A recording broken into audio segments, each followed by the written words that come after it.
The Miami Dolphins are heading into another crucial moment in their season, and there's a lot we need to break down. The playoff picture is shifting fast, and unfortunately, it's not shifting in Miami's favor. The latest results across the league, especially the Monday night matchup, delivered another tough blow to the Dolphins' postseason hopes. The Dolphins needed help, and instead, they watched one of the most frustrating performances of the year unfold. For costly interceptions from Jalen Hurts kept the door wide open for the Los Angeles Chargers, who moved to 9-4 and strengthened their position in the AFC race. Miami's margin for error was already razor-thin, but now it's nearly gone. If the Dolphins want any shot at sneaking into the playoffs, a 10-7 finish is the bare minimum. But with two AFC wildcard contenders already sitting just one win away from double digits, and 4 games still left, Miami is going to need a miracle-level collapse from multiple teams just to stay alive. Before we go any deeper into Miami's situation, don't forget to subscribe to the channel, like the video, share it with your friends, and of course, hit the bell icon so you never miss an update. Now, let's get back to the action. With the Eagles falling apart and missing key opportunities, like that field goal miss right before halftime, the Dolphins' playoff percentage dropped dramatically. If Philadelphia had won and Miami had won out, the Dolphins would have been sitting around a 23% chance to reach the postseason. Instead, that number has plummeted to roughly 12%. One game, one performance, and suddenly, the road becomes almost impossible. None of this means Miami is eliminated, but the odds are stacked high. This upcoming week becomes a must-win situation, and the Dolphins need help from all angles if they want to keep their dreams alive. Meanwhile, there's another headline worth watching: Darren Waller's future.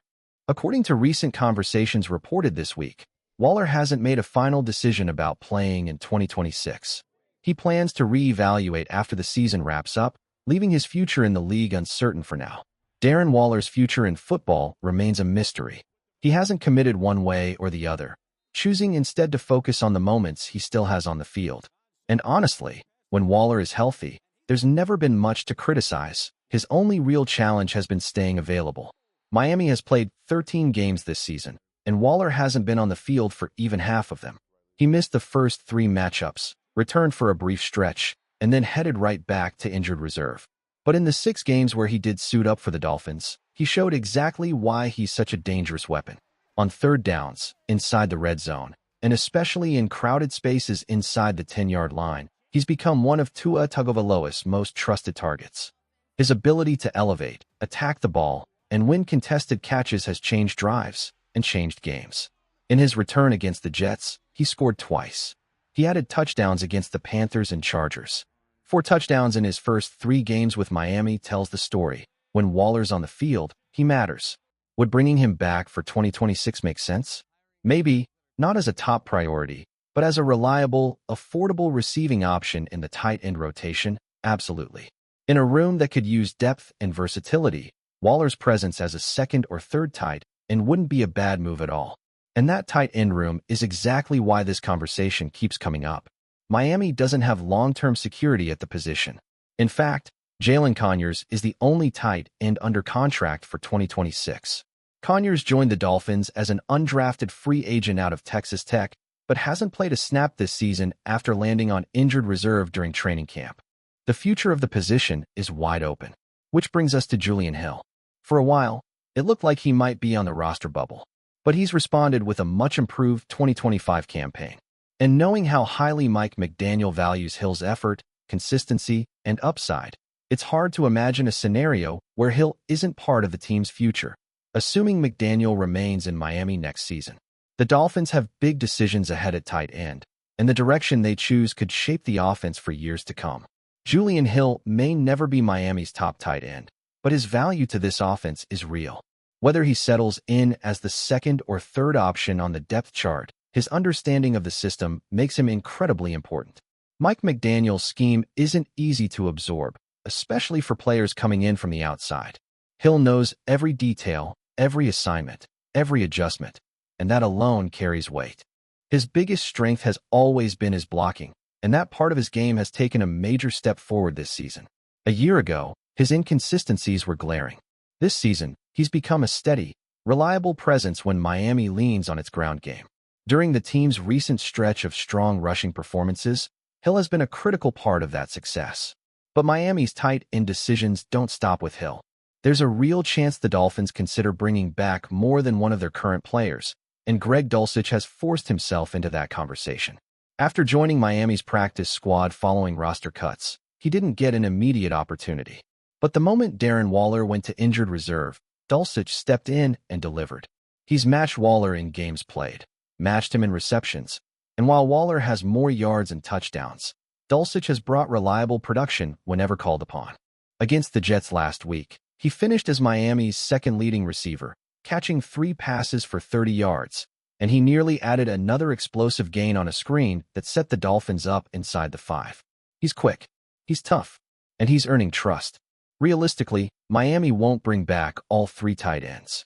But keeping 2, one receiving threat like Dulcich or Waller, and one dependable blocker like Hill, would give the Dolphins a strong foundation. Add one more player through free agency or the NFL draft, and suddenly the tight end room starts to look complete. And the upcoming free agent market offers intriguing possibilities. Darren Waller is one option, but the list doesn't end there. Kyle Pitts, still only 25. Isaiah Likely, another 25-year-old weapon. Chigoziem Okonkwo, a dynamic 26-year-old. Cade Otton, also 26, and already a proven contributor. These are players with both athletic upside and long-term potential. Exactly the type of talent Miami could invest in as they build for the future. If the Dolphins want versatility, toughness, and youth at the tight end position, this offseason gives them a chance to reshape the room in a big way. When you look ahead to free agency, the tight end market offers a variety of intriguing paths for the Dolphins. If Miami wants to invest in a young, multi-year option, Isaiah Likely stands at the top of the list. His blend of athleticism, playmaking ability, and age makes him one of the most attractive tight end targets available. But he isn't the only name worth circling. Chigoziem Okonkwo brings versatility and yards after catch ability from Tennessee. Cade Otton has been a dependable presence in Tampa Bay and is entering his prime at just 26. And then there are the more experienced players, athletic veterans like David Njoku, who still has plenty of explosive football left in him.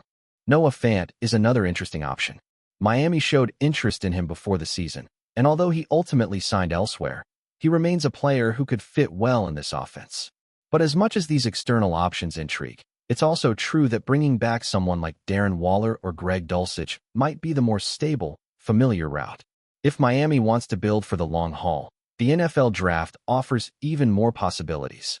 Kenyon Sadiq from Oregon looks like a potential first-rounder with rare size and movement skills. Day 2 talent, such as Max Clary from Ohio State or Michael Trigg from Baylor, bring physicality and matchup advantages.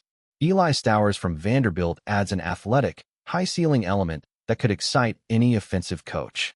Even on day 3, the Dolphins could find a dependable contributor. Players like Joe Royer from Cincinnati, Amari Niblack from Alabama, or Justin Jolly from NC State. The class is deep, diverse, and offers plenty of opportunities to reshape the position. And this is exactly why the conversation keeps resurfacing. For years now, Miami hasn't committed long-term resources to the tight end spot. Since Mike McDaniel arrived, the team has rotated through Mike Gesicki, Durham Smythe, Jonnu Smith, and now a patchwork group in 2025. No continuity, no true cornerstone.